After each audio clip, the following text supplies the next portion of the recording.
প্রিয় শিক্ষার্থীবৃন্দ, বাংলাদেশ উন্মুক্ত বিশ্ববিদ্যালয়ে সামাজিক বিজ্ঞান, মানবিক ও ভাষা স্কুল পরিচালিত বিএ, বিএসএস, বিএ অনার্স এবং এমএ প্রোগ্রামের দর্শন বিষয়ে সকল শিক্ষার্থী সহ আমাদের আজকের এই অনুষ্ঠানটি যে যেখান থেকে দেখছেন শুনছেন সবাইকে জানাচ্ছি শুভেচ্ছা ও আন্তরিক অভিনন্দন।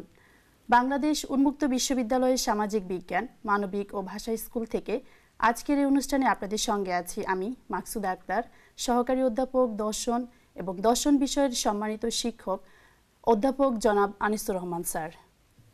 প্রিয় শিক্ষার্থীবৃন্দ, আজকে আমরা আপনাদের জন্য আলোচনা করব দর্শনের বিষয়বস্তু নিয়ে।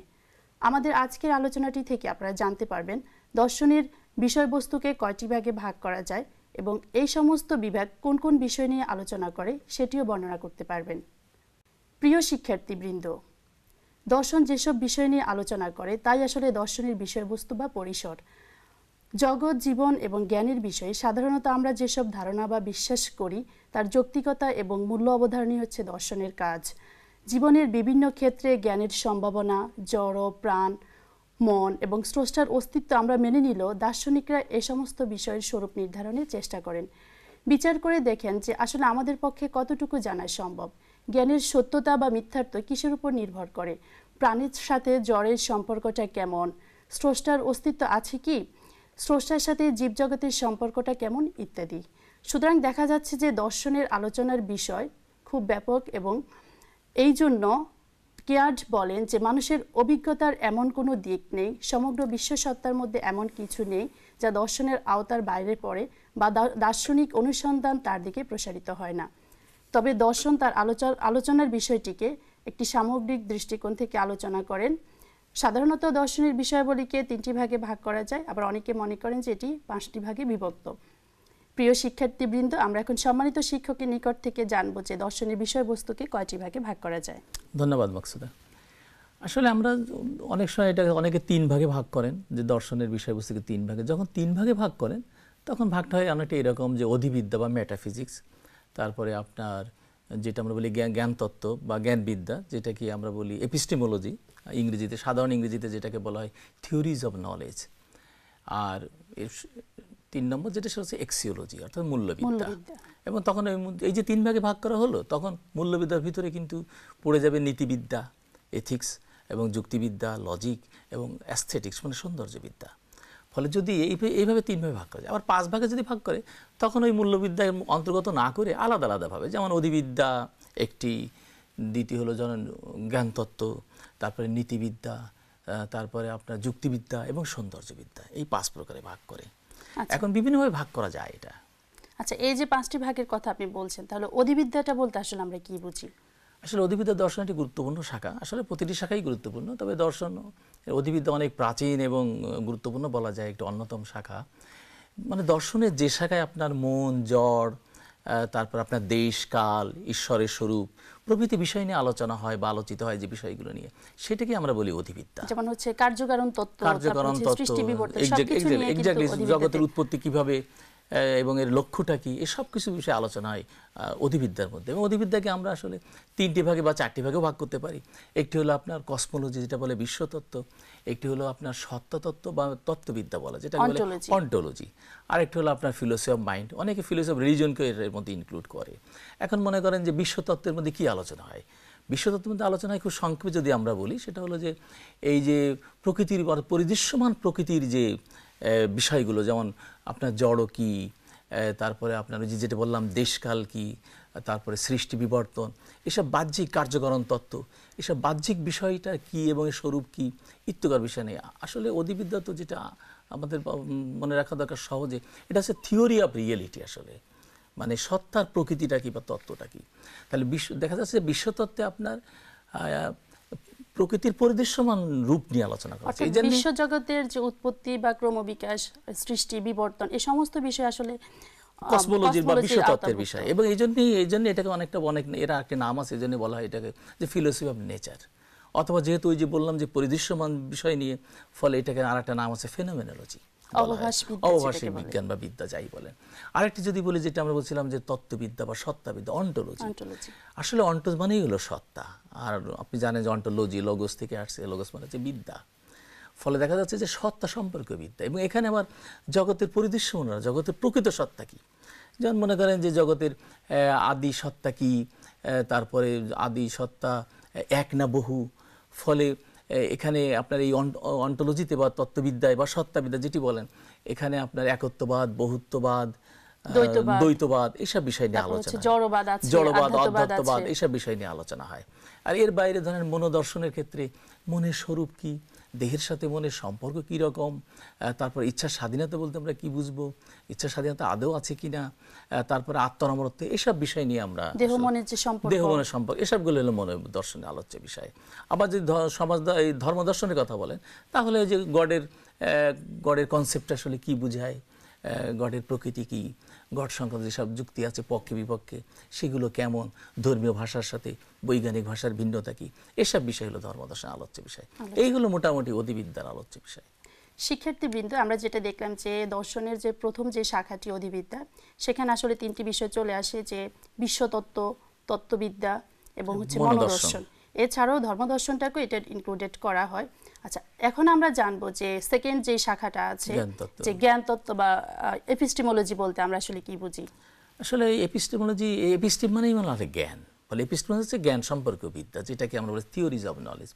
এই দর্শনের এই শাখায় আপনার যে জ্ঞান বলতে কি বুঝি বা কি বোঝায়, বিশ্বাসের সাথে জ্ঞানের পার্থক্যটা কি, জ্ঞানের উৎপত্তি কিভাবে হয়, অর্থাৎ জ্ঞানের উৎপত্তি, জ্ঞানের শর্ত, জ্ঞানের সীমা, জ্ঞানের সম্ভাবনা ইত্যকার প্রশ্ন নিয়েই হলো এটা আলোচনা। স্যার, এখানে আমরা কি কিছু কোশ্চেন রেজ করতে পারি স্টুডেন্টদের জন্য? হ্যাঁ, যেমন মনে করেন জ্ঞান কি, জ্ঞানের উৎপত্তি কিভাবে হয়, জ্ঞানের ক্ষেত্রে বুদ্ধির ভূমিকা কতটুকু, জ্ঞানের ক্ষেত্রে অভিজ্ঞতার ভূমিকা কতটুকু, জ্ঞানের সাথে বিশ্বাসের আপনার পার্থক্যটা কি, এবং নিশ্চিত জ্ঞান বলতে কি বোঝায়, যথার্থ জ্ঞান লাভের যে উপায়গুলো কি, জ্ঞানের সত্যতা বা মিথ্যার্থ কিসের উপর নির্ভর করে, বা কিভাবে নিরূপণ করা সম্ভব, এইসব প্রশ্নই হলো আপনার জ্ঞান তত্ত্বের বিষয়বস্তু। আচ্ছা, নেক্সট যেটা আসে যে সেটা হচ্ছে যে মূল্যবিদ্যা, যেটাকে আপনি বলছেন যে এক্সিওলজি, এবং সেটার কতগুলো ক্যাটাগরি আছে, যে যুক্তিবিদ্যা, নীতিবিদ্যা এটার অন্তর্গত, হ্যাঁ, তারপর হচ্ছে সৌন্দর্যবিদ্যা, এই বিষয়গুলো। এটা নিয়ে আসলে যদি এক কথাই বলি যে মূল্যবিদ্যাটা হচ্ছে মূল্য সম্পর্কে আলোচনা, দ্য স্টাডি অফ ভ্যালু। এখন মনে করেন স্বাভাবিকভাবে মূল্য কি, মূল্য নির্ধারণের মানদণ্ড কি, মূল্য কত প্রকার, তারপরে আপনার নৈতিক মূল্য বলতে আমরা কি বুঝি, তারপরে আপনার হচ্ছে মনে করেন যে অ্যাস্থেটিক্যাল ভ্যালু, সৌন্দর্যতাত্ত্বিক মূল্য বলতে কি বুঝি, বা সামাজিক মূল্য বলতে আমরা কি বুঝবো, এইসব নিয়েই হলো মূল্যবিদ্যার আলোচনা।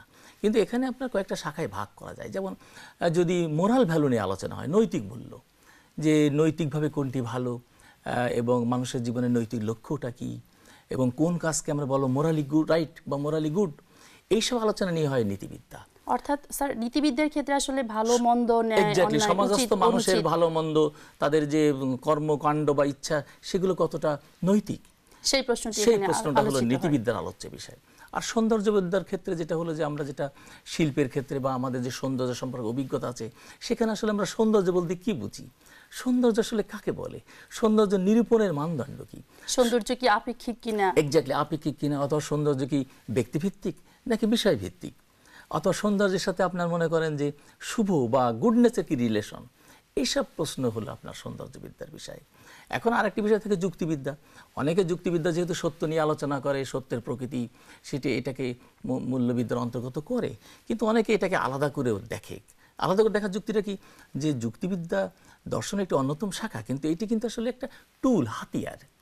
এবং এই যুক্তিবিদ্যা আসলে মূল প্রকৃতিটা কি, যুক্তিবিদ্যা হলো আসলে বলা যায় যে logic is the study of the principles of correct reasoning, অর্থাৎ সঠিক যুক্তি বিচারের যে নীতি, সঠিক যুক্তি বিচারের নীতি বা মানদণ্ডগুলো কি হবে বা নীতিসমূহ কি, সেটাই হলো যুক্তিবিদ্যার মূল আলোচনা। একটা বেঠিক যুক্তি থেকে আমরা সঠিক যুক্তিকে আলাদা করব, কীভাবে আলাদা করব, কি কি নীতির আলোকে আলাদা করব, তারপরে ভ্রান্ত যুক্তিগুলো কেমন, তাদের স্বরূপ কেমন, এই ধরনের প্রশ্ন হলো আসলে যুক্তিবিদ্যার বিষয়। স্যার এখানে আরেকটা বিষয় আছে যে সমাজ দর্শনের কথা আমরা বলি, যেহেতু সমাজ এখানে দর্শন বা রাজনৈতিক মানে দর্শনের মূল্যবোধের সাথে রিলেটেড বিষয়টা, সো সমাজ দর্শনটাও কিন্তু এখানে চলে হ্যাঁ, আসে। অনেকের মূল্যবিদ্যার মধ্যে সামাজিক এবং রাজনৈতিক দর্শনকে অন্তর্ভুক্ত করে, কারণ এখানেও একটা মূল্যের ব্যাপার আছে এবং এটা কিন্তু অনেকটা এথিক্সের কাছাকাছি এই যে সামাজিক রাজনৈতিক দর্শন। এই কারণ কি, এখানে একটা মূল্যবোধের বিষয় আছে। সামাজিক মূল্যটা কি, রাষ্ট্রক্ষেত্রে আমরা কোন জিনিসের মূল্য দেব। ইভেন এই যে ধরেন রাষ্ট্রীয় কর্তৃত্ব, যেটা আমরা বলি যে পলিটিক্যাল অথরিটি, এই যে রাষ্ট্রীয় বা রাজনৈতিক কর্তৃত্ব, এটার মোরাল বেসিস কি, আমরা কেন সমাজে বসবাস করব, সমাজে ব্যক্তি মানুষের ভূমিকা কি, এবং সমাজ এবং ব্যক্তি মানুষের সম্পর্ক কেমন হবে, এবং মানুষের অধিকারগুলো কেমন, এবং এখানে আমরা নাগরিক অধিকারই বা কী, বা সামাজিক অধিকার কী, হোয়াট ইজ জাস্টিস, ন্যায় বিচার কী, এবং সোশ্যাল জাস্টিস বলতে আমরা কী বুঝবো। ফলে এই ধরনের মূল্যবোধ নিয়ে যেসব প্রশ্ন আছে, মৌলিক প্রশ্ন, সেসব এই সামাজিক এবং রাজনৈতিক দর্শন আলোচিত হয়। সেজন্য এইটাও মূল্যবোধের অন্তর্গত হিসেবে আমরা আলোচনা করতে পারি, আলাদাভাবে আলোচনা করা যায়। তাছাড়া আপনি জানেন যে দর্শন আসলে যেটা আপনি বলছিলেন কেয়ারের কথা, যে পরিসর অনেক ব্যাপক, অনেক ব্যাপক।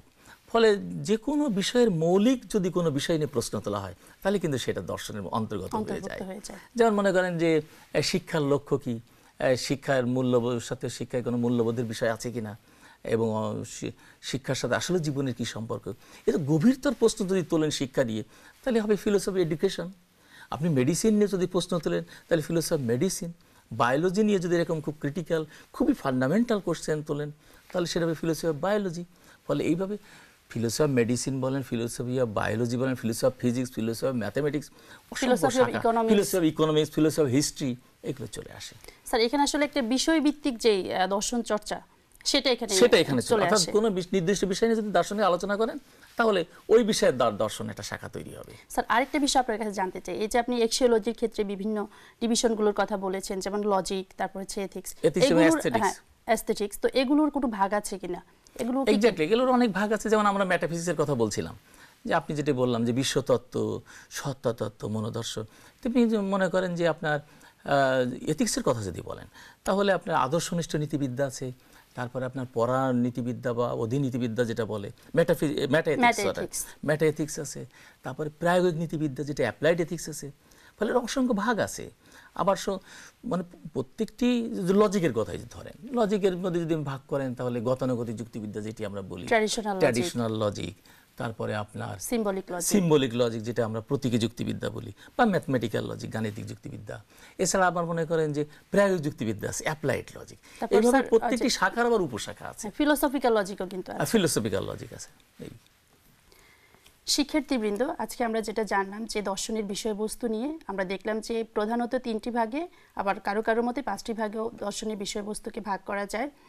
আশা করি আজকের বিষয়টি সম্পর্কে আপনারা স্পষ্ট ধারণা পেয়েছেন।